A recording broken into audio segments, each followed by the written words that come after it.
Hi everyone, my name is King Peter P. Palustre, and today I will discuss the chapter 2 of the Strategic Management book. Uh, Today I will give my perspective, my opinion, and my learnings about chapter 2.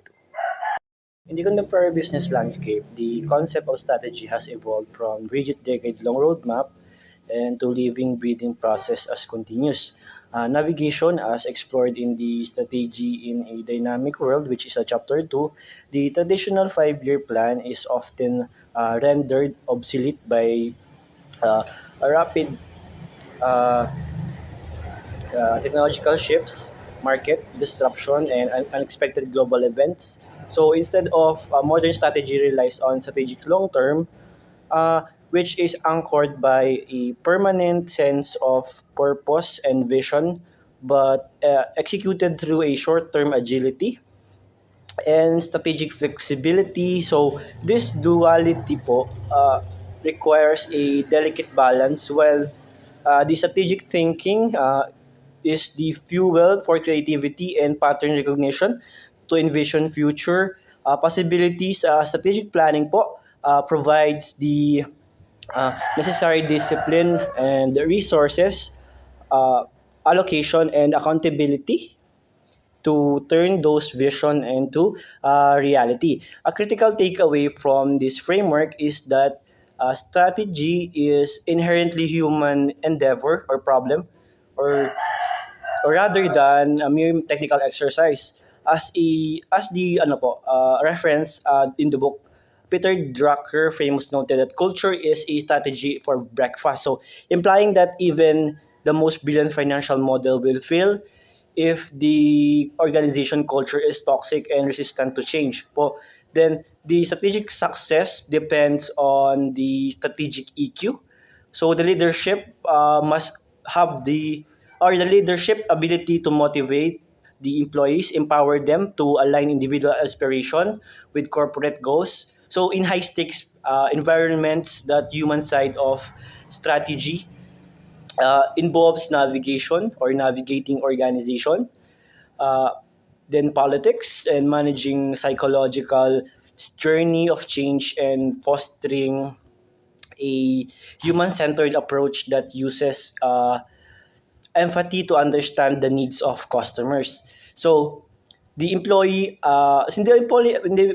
alike. So this is a theoretical intersection of discipline and human-centered agility to vividly reflect in the experience. For example, in the experience of Visayas from the Land Bank Santa Cruz Marinduque branch. So I am the intern there. So in the bank, the environment is uh, very visible in the rigorous order of daily operation.